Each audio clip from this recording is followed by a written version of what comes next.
The message came as I was fastening the clasp on my dress, pale lilac, long sleeves, the one my daughter chose for me to wear at her wedding. My fingers paused mid-motion when I saw the screen. No greeting. No sender name. Just, don't tell her. Check the storage room in her studio. At first I thought it was some mistake.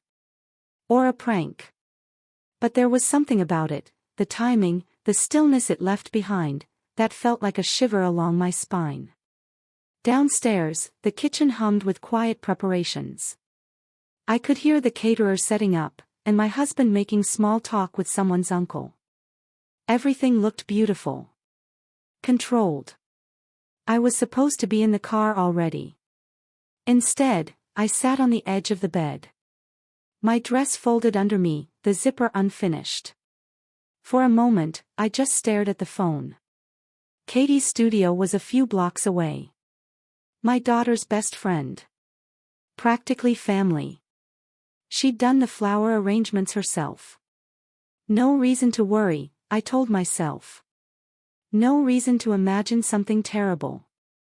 But I left the house anyway. Quietly, without telling anyone. Without even putting on my heels. That message, whatever it was, had already unsettled something deep inside me. Something I hadn't realized could still be shaken. Not at my age. Not after everything I'd already carried. Katie had once called me the quiet engine of the family. It was at my daughter's 30th birthday dinner, the last one we hosted at the old cottage before we sold it. We were cleaning up wine glasses in the kitchen when she said it, half laughing, half serious. "You never stop," she said. "Always moving, always smoothing things out. People think things just happen around here, but I see you. You make it all run." It was the kindest thing anyone had said to me in years. I still think about it sometimes. Even now. Because it was true. I did keep things running. 4 decades. When my husband, Philip, left his job to reorient himself creatively, a decision made without warning, without any family discussion, I didn't ask questions. I picked up extra shifts at the dental clinic, took on weekend hours too. Made it all look easy. Graceful.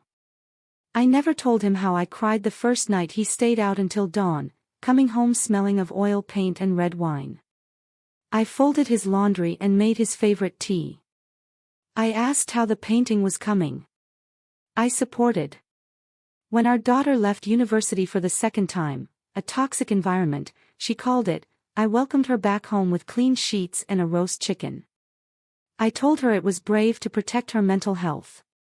I didn't say a word when the months turned into years, when her part-time job at the framing shop became her only anchor. I helped her set up the studio. I cleaned it. I stocked it. I even painted the back wall myself, pale green, to reflect light onto her canvases. She said it made her feel calm. I remember thinking how strange it was, that I was always trying to create calm for everyone else, while carrying the storm quietly inside me. But that was my role. People like me, women like me, we aren't asked what we want. We're needed. Needed is not the same as loved, but it passes for love in most families. I didn't count hours or sacrifices. I just did what was needed. I managed birthdays, schedules, medications, holidays. I wrote the thank you cards no one else remembered. I remembered to buy tampons, allergy pills, batteries. I noticed the way the curtains were wearing thin and replaced them before anyone else did. I cleaned up their tears and their messes, even as mine went unseen. And I told myself, over and over, that this was strength. That to be invisible was not the same as being erased. I stayed married because I believed in vows. I stayed available because I believed in family. Even when Philip stopped touching me except to brush past in the hallway. Even when he forgot our anniversary and blamed stress. Even when I found paint-stained receipts in his coat pocket from expensive restaurants I had never been to. I stayed because I thought maybe love looked different when you aged. Less like a flame, more like a warm light in a back room. But the truth is, it had become a sort of duty. A loyalty not to a person, but to the idea of being loyal. I lived like that for years. Quiet. Steady. Reliable. And I believed, truly, that it counted for something. That at the end of it all, I would be remembered as the one who never let anyone down. Then came the wedding. The great performance. And for the first time in a long while, I allowed myself to feel a little proud. My daughter, once so fragile, so uncertain, now standing at the center of a celebration. Beautiful, poised, about to start her life with a man who seemed, at least to me, decent, generous, dependable. The kind of man who held doors open and didn't interrupt.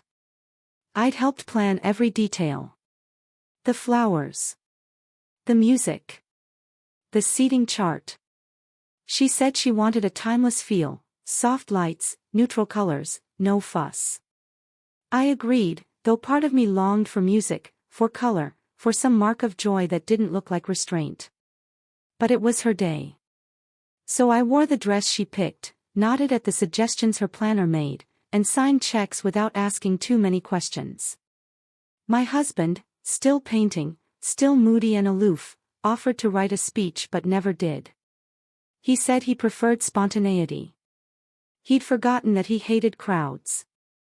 That he always froze under pressure. Still, I let him take the lead when guests arrived. I smiled. I poured drinks. I handed out hors d'oeuvres while she took photographs in the garden. Then came the message. That single line. Don't tell her. Check the storage room in her studio. I'd read it 3 times before standing up. The studio wasn't far. 5 minutes by car, 15 if you walked. I drove, telling myself it was nothing. Maybe a prank. Maybe Katie had forgotten something. Maybe she needed help and didn't want to embarrass my daughter. But deep down, I already knew. I knew the way women like me always know, instinctively, when something is being hidden. When a truth is too heavy to say aloud. By the time I turned onto the gravel path behind the studio, my mouth had gone dry. My palms were cold, the way they used to get before parent-teacher conferences or the day of my mother's funeral. I parked and turned off the engine. Sat there, watching the studio window for signs of movement. None. The air felt thick with something I couldn't name. I opened the car door. Walked toward the entrance. One hand on the doorframe, I paused. Something inside me, the part that still clung to hope, wanted to turn back. But I didn't.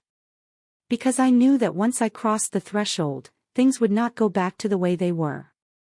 And somewhere in the silence of that morning, a deeper truth was waiting. One I could no longer ignore. The key was still under the little rosemary pot outside the studio door. Same spot as always. That detail alone unsettled me. It made me feel like nothing was wrong. Like the day was ordinary.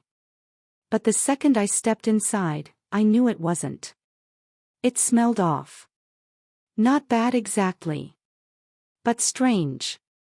Layers of paint, eucalyptus soap, and something chemical underneath, sweet and artificial, like cough syrup or nail polish remover left open too long. The skylight had been cracked open. Dust motes drifted in the morning light. Everything looked tidy. The studio hadn't been trashed or rifled through. Her easels were lined up neatly, canvases stacked in the corner, brushes rinsed and placed carefully by the sink. I'd cleaned this room more times than I could count. I'd laid rugs over the splintered floorboards, patched the peeling wallpaper, vacuumed up the glitter and scraps from every holiday craft burst she and Katie ever started. It felt familiar. But something in it had gone quiet in a new way. Then I saw her. Katie. In the corner. Slumped over in the folding chair beside the storage door. Her arms were behind her back.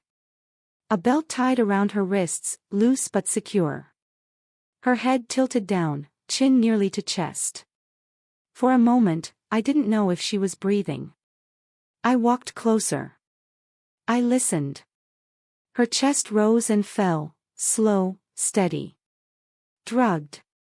Not harmed, not bruised. But completely out. I stood still, staring. My mind started racing, then stopped. Like it didn't know which direction to go. Nothing about this made sense, and yet, somewhere in me, I already knew it would. The door beside her, the old storage room, was cracked open.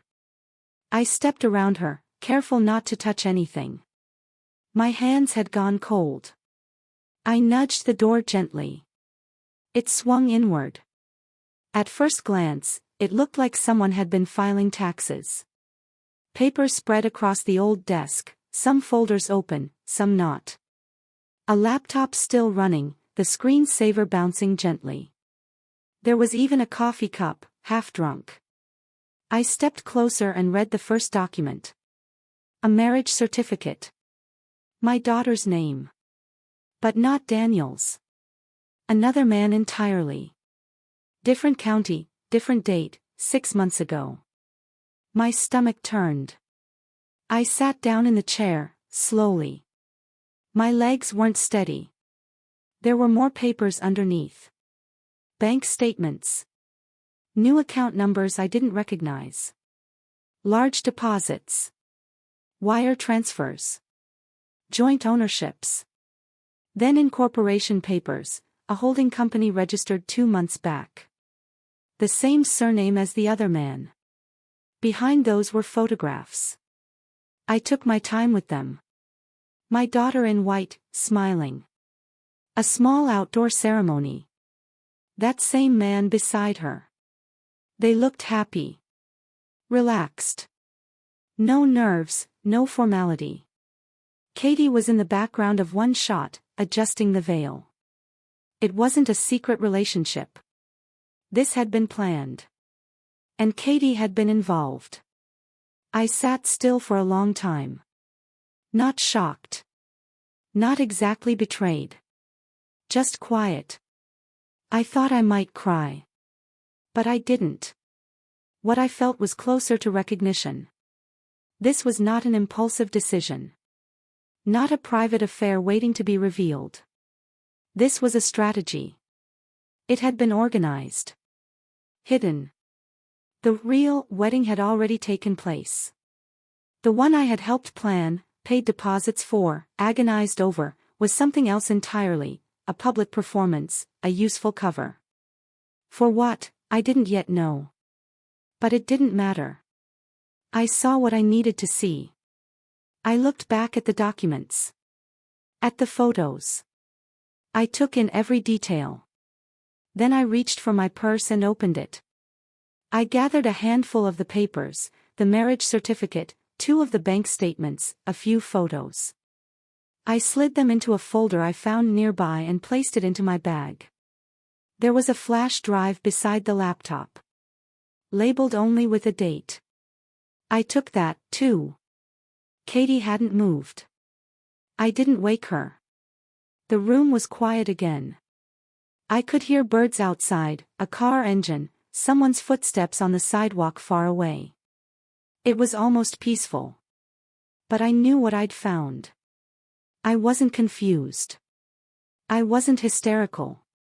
I didn't rush home or call the police. I didn't call my daughter. I just stood there, holding my bag a little closer than usual. I thought about the years I'd spent believing things were mostly fine. That we were a family. That despite the occasional silence or distance, there was still trust. Now I understood that I'd been mistaken. Not just about today. About many things. My role had been useful. Predictable. My support, taken for granted. My presence, never questioned. Until now. Whatever this plan was, this deception, it had been built on the assumption that I would do what I always did. Smile. Help. Stay out of the way. They hadn't even bothered to hide the evidence that well. I walked to the front door. Locked it behind me. Placed the key back under the rosemary pot. The air outside felt clearer. Colder. It was the kind of morning that made you notice the smell of everything: damp concrete, car exhaust, something faintly metallic in the wind. I sat in my car for a few minutes before starting it. I didn't feel like I was escaping. I felt like I'd just arrived somewhere. Somewhere I'd been circling for years. When I pulled back into the hotel parking lot, I looked at the building as if I were seeing it differently. I noticed the flags outside, the flower bed someone had recently replanted. I saw people walking in and out, carrying coffee, luggage, phones. Ordinary people. Ordinary day. Inside me, something had changed. But no one else would know. Not yet. I took the elevator up. I checked my face in the mirror, no tears. No redness. Just the same woman who had done everything right for years. Today, I'd do something different. I had no plan yet. But I had proof. I had knowledge. And for once, I wouldn't give it away for free. I didn't speak a word when I returned to the hotel. Just nodded at the concierge, rode the elevator up to my floor, and walked into the room where my dress lay waiting. Everything looked exactly as I'd left it, soft, clean, serene. The bedspread was still unwrinkled, the light from the window just beginning to turn gold at the edges. It might have been any wedding morning. But I was no longer the same woman who had stepped out a few hours earlier. I sat down on the edge of the bed, holding my bag in my lap. Inside it, tucked beneath my phone and wallet, was a small stack of papers: a marriage certificate dated 6 months ago, photographs, 2 pages of financial transfers, and a flash drive labeled with nothing more than a date. Enough to prove the truth. I didn't even know everything it implied yet. But I knew it was enough. For a long while, I didn't move. I just sat with it. I thought about what I'd seen in that studio. Not just the documents or Katie unconscious in the corner, though that image would stay with me. What I kept returning to was the quiet of it all. The sense that this wasn't a mistake or some impulsive betrayal. It had been planned. Organized, even. The hiding had been deliberate. And I, as always, had been left out of the conversation. But not out of the performance. That was the part that stayed with me most. They needed me at the front row of the ceremony. They needed me to wear the lilac dress and smile at guests. To play the role of mother of the bride, the woman who raised her, guided her, made all this possible. They needed my presence to make the rest look legitimate. I'd spent most of my adult life giving my time and energy to this family without question. I didn't keep records. I didn't itemize the sacrifices. It wasn't in my nature to count. I just showed up, again and again. I thought that made me strong. That if I kept steady, kept quiet, kept being useful, eventually I'd be seen for who I really was. But I was beginning to realize that people don't see what they don't have to see.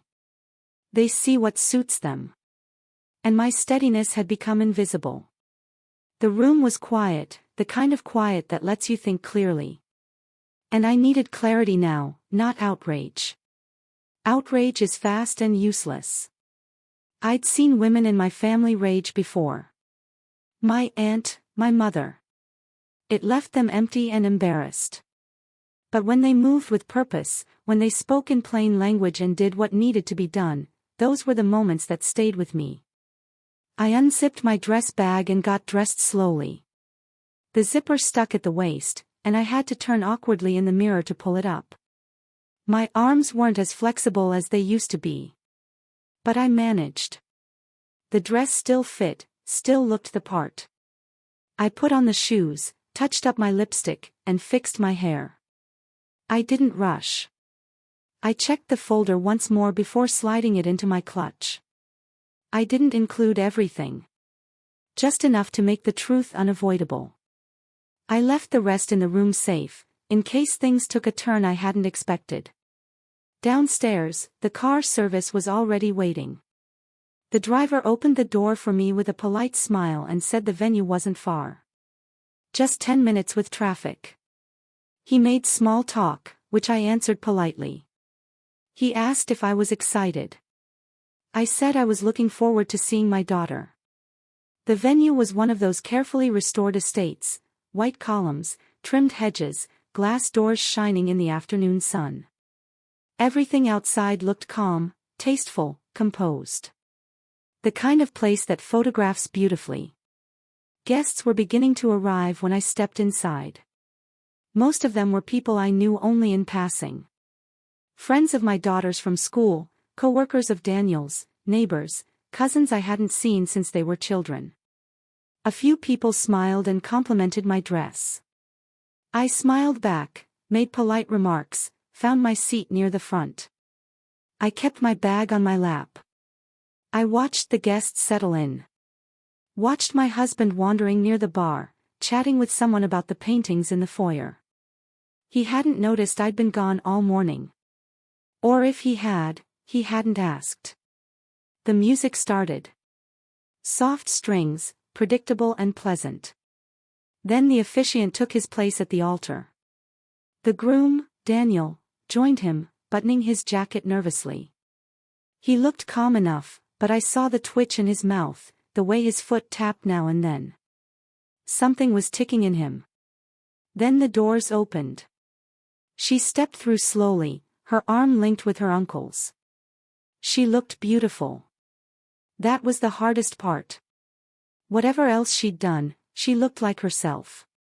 The same child I used to tuck in at night, the one who used to sit in my lap and whisper her secrets.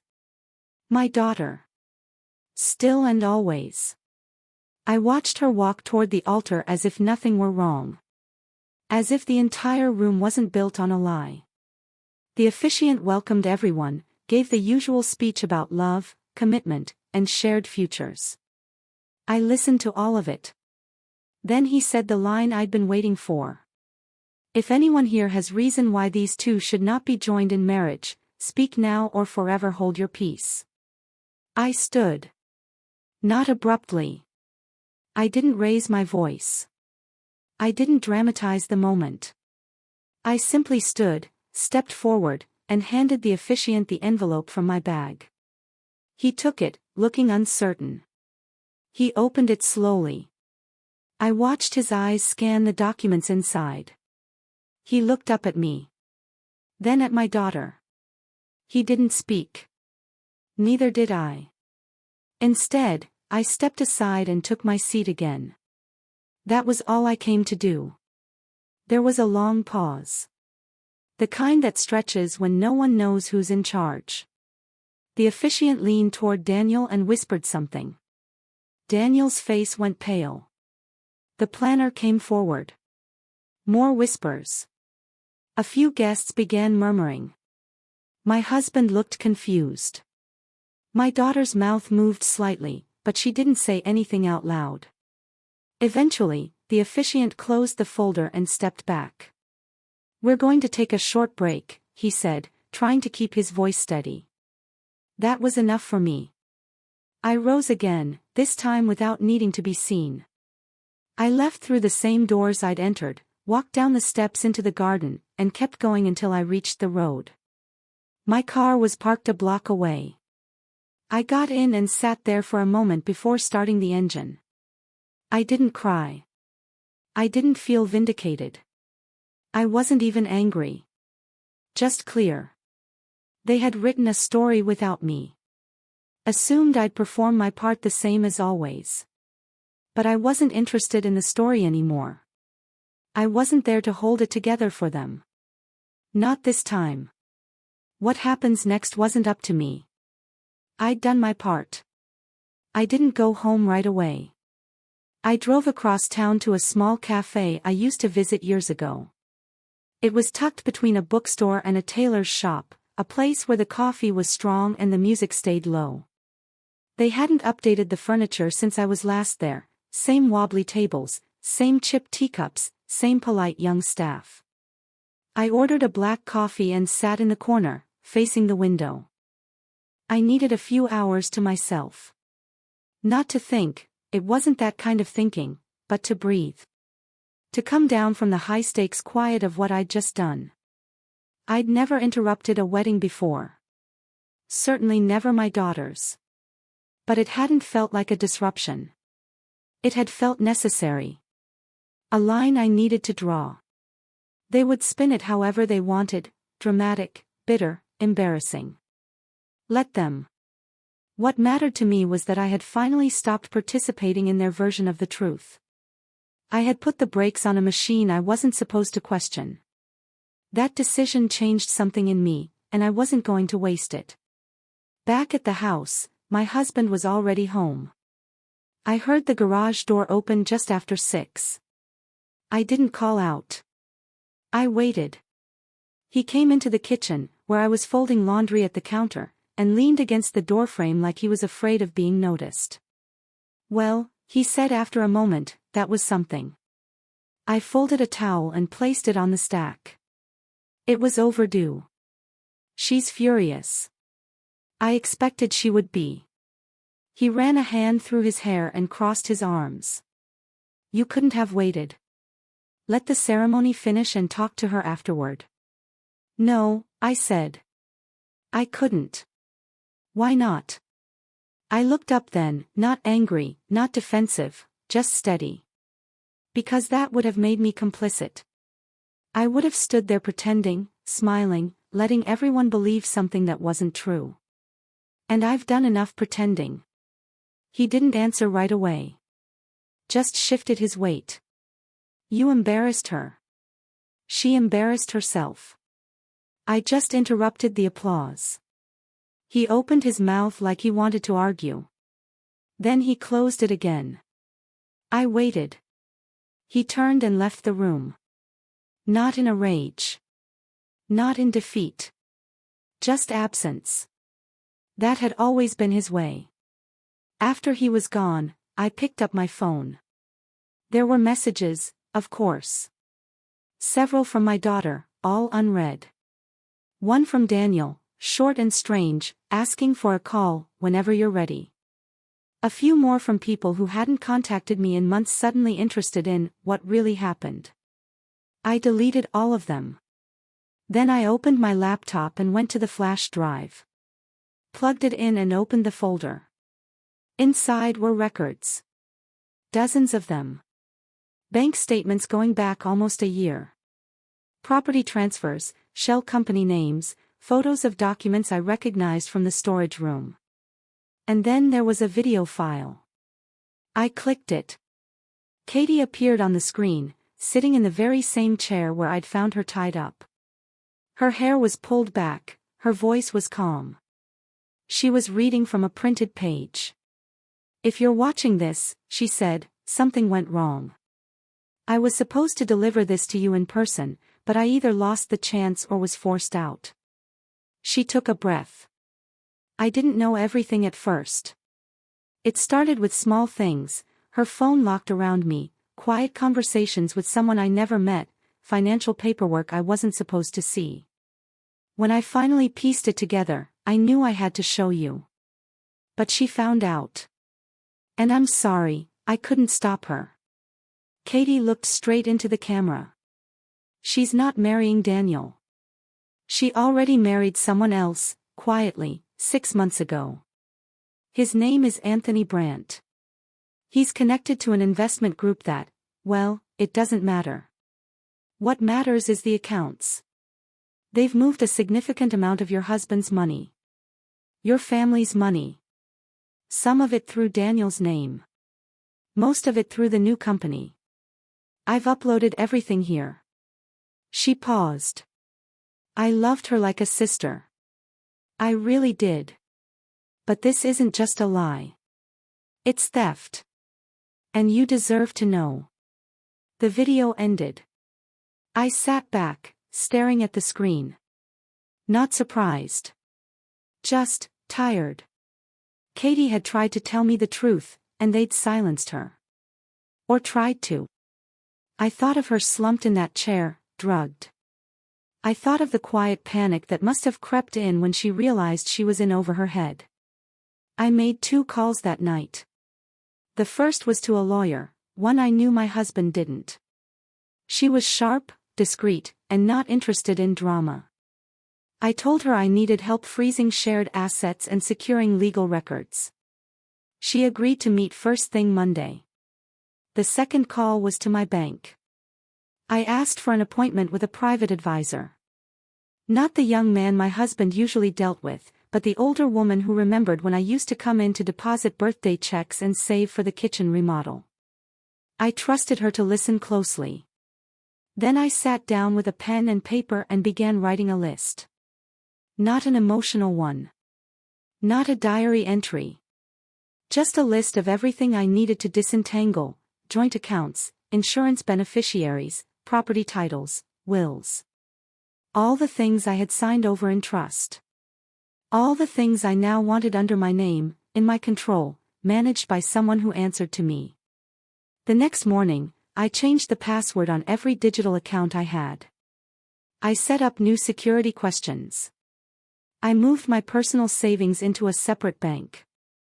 I signed a directive that removed my daughter as a secondary contact on my medical file. Then I boxed up everything in the guest room: old linens, holiday dishes, photos she hadn't asked about in years, and locked the door. If she needed anything from me now, she could ask formally. I wasn't going to be a silent partner in her life anymore.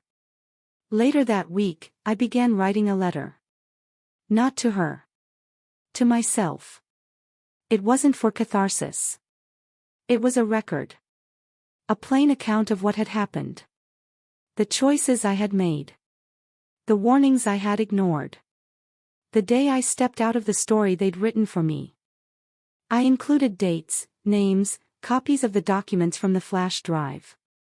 I wasn't preparing for war. I was building a wall around my own peace. And slowly, the house began to feel different. Not heavier. Not hostile. Just mine. I opened the windows one morning and let the air in. Rearranged the living room furniture. Took down the photo wall in the hallway and replaced it with paintings I found at a thrift store: landscapes, abstracts, nothing sentimental. I didn't want reminders. I wanted air. People called. I didn't answer. My husband slept in the guest room. I didn't ask why. We were each processing in our own way. But I had a plan now. A slow, careful reclaiming. Not to punish. To repair. To rebuild a space where I could breathe. And to remind myself that being quiet didn't mean being blind. That forgiveness, if it ever came, would be on my terms. Not as a condition of love. But as a boundary of respect. 3 weeks passed before she came to the door. I'd been expecting her, just not that day. I was out in the yard with a pair of clippers, trimming the rose bushes back before the weather turned.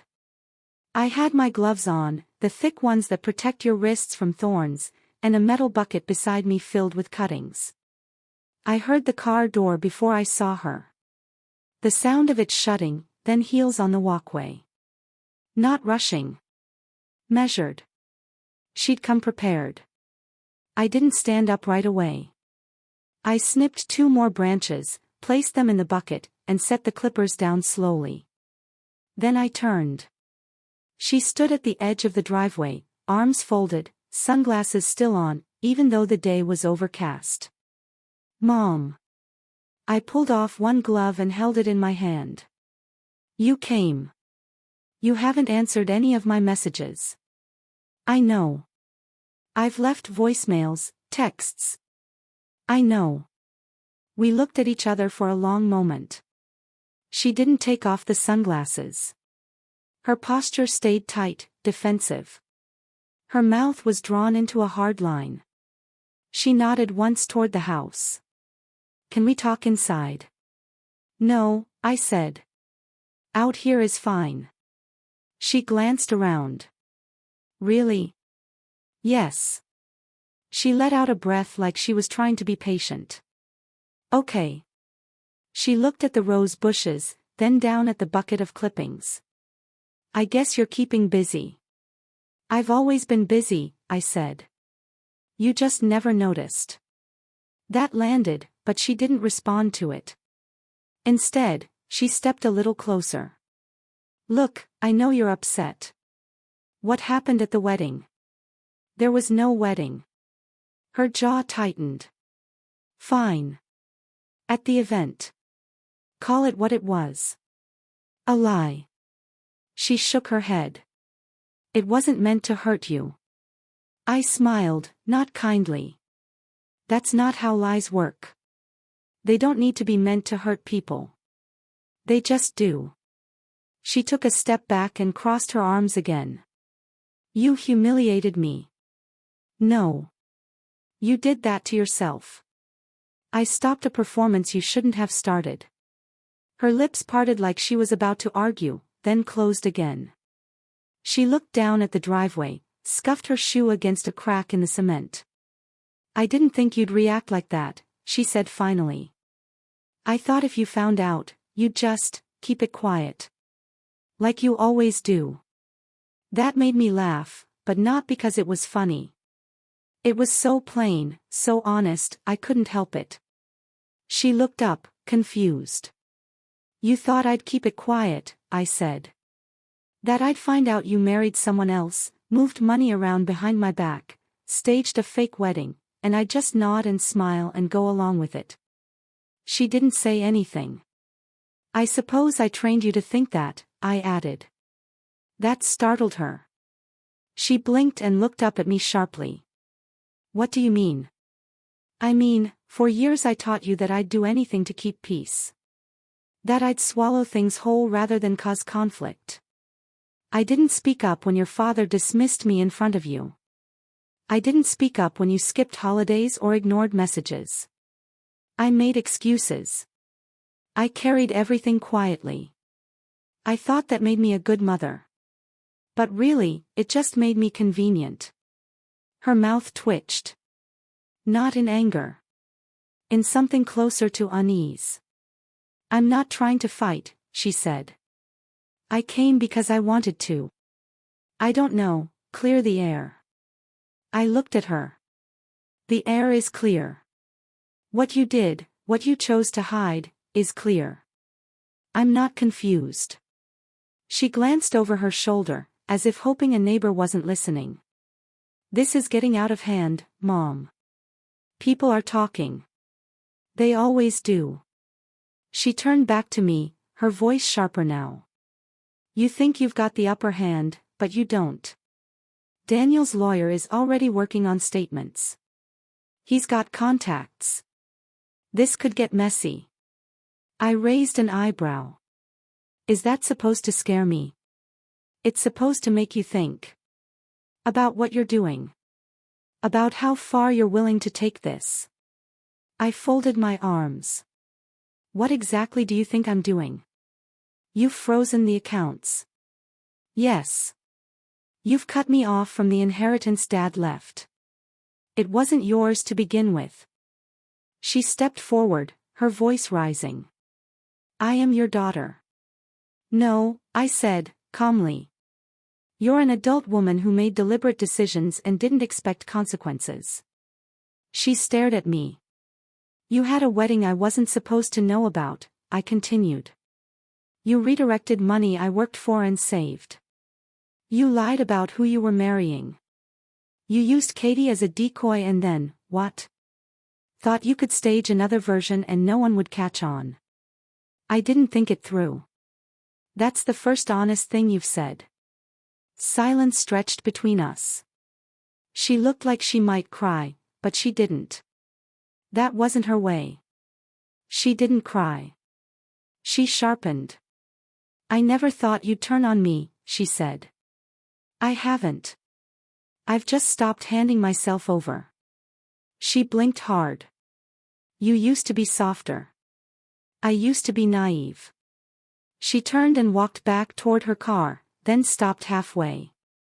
You're not better than me, you know, she said. You act like you're righteous, but you're not. You just finally got a little bit of control and now you think you're powerful. I didn't answer right away. I wanted to give her words room to sit in the air. Then I said, I don't think I'm powerful. I think I'm done being powerless. She laughed once. Bitterly. You think you won something? You think this makes you some kind of hero? No, I said. It just makes me free. She climbed into her car without another word and drove off. I stood there for a while, holding my gloves, staring at the hedge where the last of the roses were still clinging to the stems. There would be frost soon. They'd fall like the rest.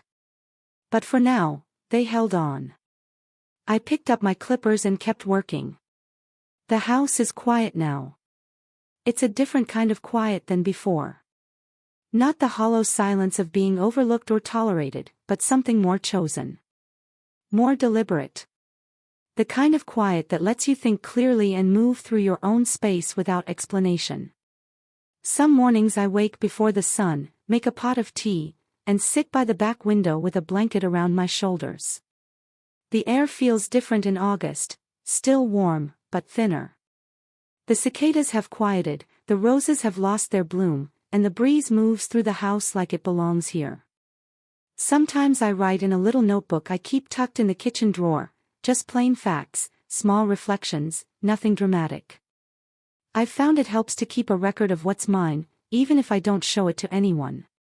There's no one rushing in and out of rooms. No voices rising upstairs. No sounds of shoes dropping by the front door. Just me. And the little girl. I didn't expect to be the one raising her, not at this age. But here we are. She came into my care slowly, not in a moment, but in a series of quiet steps no one could, or wanted to, reverse. A silent understanding settled in. Papers arrived. Her belongings showed up in bags. Her toothbrush in my bathroom. Her shoes beside mine. It wasn't said outright, but the meaning was clear. 2 weeks after that driveway conversation, I got a letter in the mail. Hand-delivered. No return address, but I recognized the handwriting. Inside was a short note, just 2 lines. You want the truth. She's not Daniel's. Never was. There was no signature. But there was a birth certificate. My granddaughter's name. And in the field for father, the same name I'd seen on the hidden marriage certificate, Anthony Brandt. No wonder Daniel hadn't fought harder. No custody filings. No letters. No threats. He'd known. Or suspected. The lawyer confirmed as much. She'd been contacted by his firm with a disengagement letter. He was severing all legal ties, no claims, no visitation. The rest of the custody process was strangely smooth. Too smooth. As though everyone involved wanted the same thing, to be done with it. It didn't take long for the rest to unravel. A second envelope came, this time through my lawyer. A custody agreement, unsigned, but drafted by her attorney. It listed me as the primary guardian until such a time as the mother regains stability. That word again, stability. Always used to cover everything and nothing at once. It said what they couldn't admit out loud, that she had walked away. She never asked if I wanted the child. She just arranged it. And I agreed. Not for her sake. Not even entirely for the child's. For mine. Because I looked at that girl and didn't see a weapon or a warning. I saw someone who hadn't learned yet how to lie. Someone still soft. Still open. She doesn't ask for much. She doesn't cling or cry. She just fits herself into the day, like someone who understands early how to disappear. I won't let her learn that too well. She sleeps in the room that used to be the guest room. I cleared out the linens and photo albums, bought a small bed and a soft rug, painted the walls a pale yellow. We chose the color together from a chart at the hardware store. She picked it because it looks like toast with butter. That made me laugh. In the evenings, she colors at the kitchen table while I cook. She likes quiet, the same way I do. We've made a rhythm, just the two of us. I started keeping apples sliced in the fridge because she prefers them cold. I learned to braid her hair in the mornings. She started leaving notes for me in crayon, hearts, flowers, little stick figures labeled me and you. At first, I waited for my daughter to return. To knock on the door. To ask for something or someone. I expected phone calls, demands, apologies, accusations. They never came. She's still out there. I hear bits and pieces. A friend from church saw her at the pharmacy, buying baby aspirin.